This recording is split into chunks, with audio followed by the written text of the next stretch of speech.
PRGE is raising their ticket prices to Oh, okay. astronomical Yeah, prices, which let's talk is about that. So apparently, people go there all weekend long, that and is a that's thing. Hey, That hey, man. that does happen. Eric I've Eric never can I've never heard can of can that. Eric can attest to this. Am I right? These are facts. These are facts. Yeah. Who cares? Uh-oh. No, but Brutal.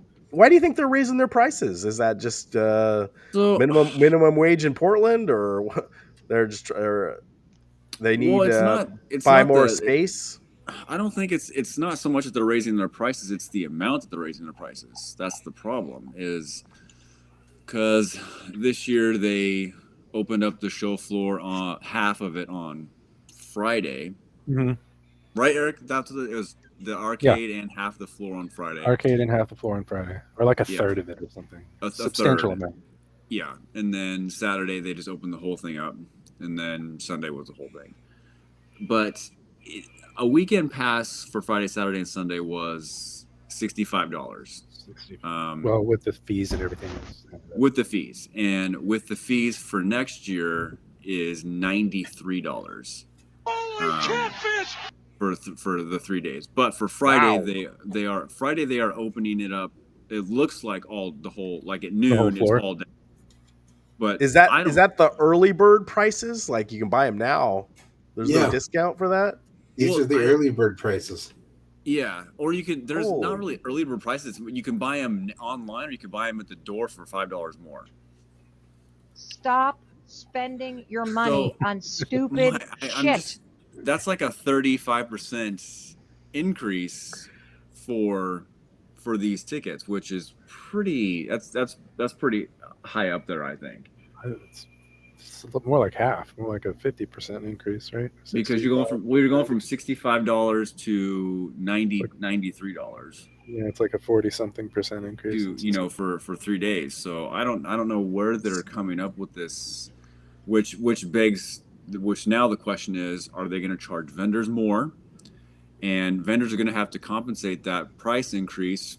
It's going to trickle down to their games, and what are the deals going to be had this time around? Next year. I mean, who knows? Well, But to do we me, that just do we talk with our wallets and not buy tickets this next year? Like I forget mean, you. even like I think a day pass on Saturday is 53. I think. Chris, are you looking at the thing, or Yeah. something like that? It was like 50 something dollars for just Saturday. So Friday is 41.74, and that includes the service fee. Saturday is 57.24, and then Sunday is 41.74, and then the weekend pass is 92.99. But yeah, is it? Are they trying to price out like people so they have less people showing up? in related news, the Australian Dictionary's word of the year is "inshitification." Is it really? There you go. But where are you seeing the ticket prices? If you go back to the main page over on the right, it says get 2025 tickets. Oh, okay. Oh, I gotta hold on. That's another screen. But I don't see any justification for the prices increase this much, because are there who in the gaming industry could you bring as a high profile guest that would make people want to really drop this kind of money to go, besides just buying video games or hanging out or whatever? Is Stern gonna have a bigger presence there this year? Well, it seems like if you have more vendors there, they're buying more tables. There should be no reason to jack up the prices, right? Like because you got to pay a lot of money for a booth, and if you get more Mm-hmm. sponsors, you should be getting more money to help with the event. But Uh, I mean, it does look like they did listen to what people were saying about opening up only just a third of the floor on Friday, just open up the whole thing. So it looks like that, they kind of listened to people about that. There were some other issues with some of the longtime vendors who have been there, with booth placement, I guess. So that may have been a thing too. But Oh I yeah, mean, like your favorite vendor that you like to visit every year. I saw a video of someone going up and buying. He had a handful of like AC adapters for Nintendo. They're like $3 or $4 or something like that. And the guy turned around and said, "Hey, are you in charge of these? How much are these?" And the guy turned around and he's like, "Oh, $20." And it was that guy, that one vendor who who we don't talk about. Yep, it was that guy. Chris knows who I'm talking about. He saw him. We Yeah. talked about. Well, and it is a case of, are they going to have more high profile gamers, gaming companies coming? Is that why they wanted to raise their prices? Is to try and bring more of them? With the amount of people they seem to have this last year was pretty big.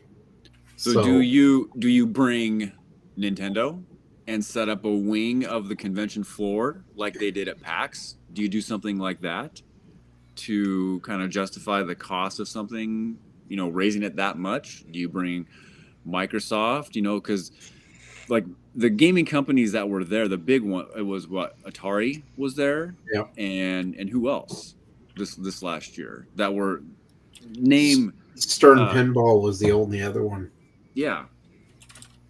I think the problem is I don't know if Nintendo or Microsoft or Sony has any interest in going to PRGE because it's retro. Mm-hmm. That's not their main business. All these games that are getting traded is completely, what do you call that? Third market or whatever. So, But I think Nintendo did sponsor a Smash Bros tournament at the swap meet last year in March. that's questionable because when I went by it looked pretty. There wasn't much to it from what I saw. But yeah, so I think if the Portland Retro Gaming Expo wants to kind of stay true to their base and everything, is they probably should reach out to more independent, like smaller game developers to have them come. Yeah. Than reaching out to like the larger ones. So, but then you're dipping into like the whole. You're going from retro games, which is what the PRGE stands for, into like the PAX pool a little bit. You're starting to kind of dive into that, and then you're going to start kind of seeing a shift.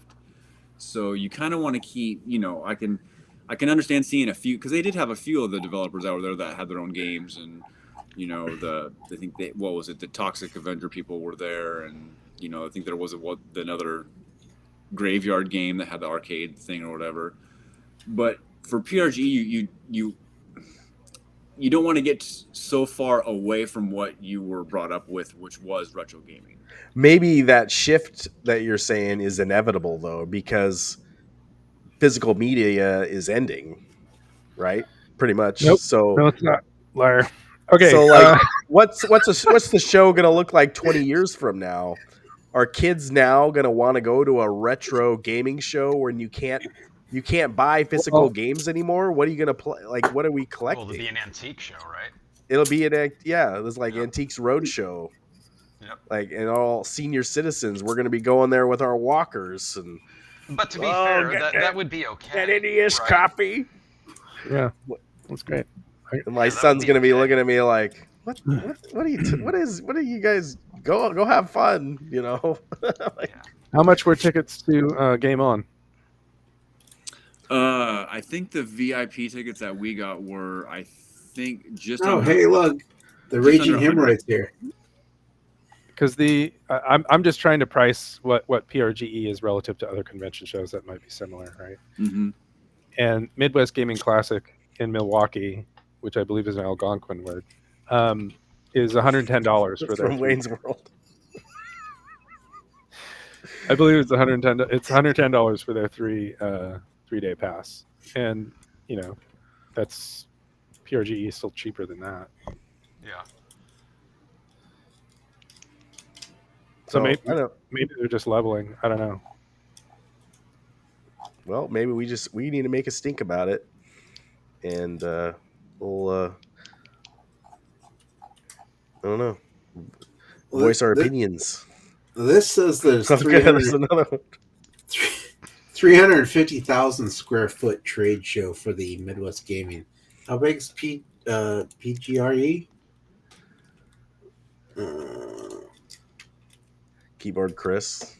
What I'm trying to figure out is how big is the convention center. Well, it usually they changes don't every. even- It changes every year because they move stuff around. They They move it. slide the walls and they do different things with different spaces. Right. I know, they don't but even it- use the whole convention center either. Is the Oregon Convention Center 350,000 square feet? Is what I'm trying to say. Right, but they don't use the whole thing. But if they were to use the whole thing, would it even match 350,000 square feet? Yeah.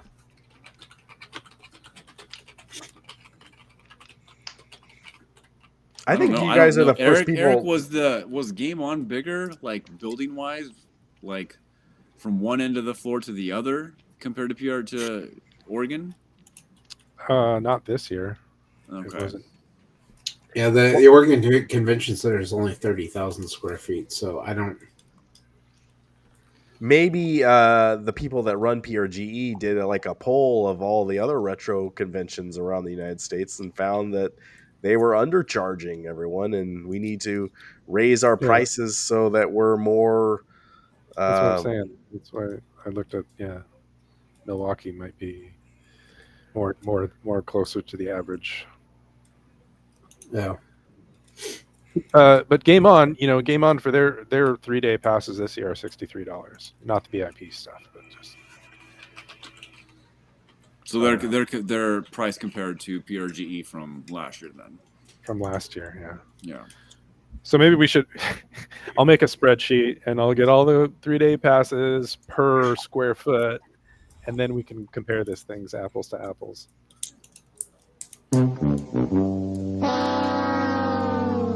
And I can play The Price is Right. Yeah, because nobody likes my spreadsheets. I love my spreadsheets.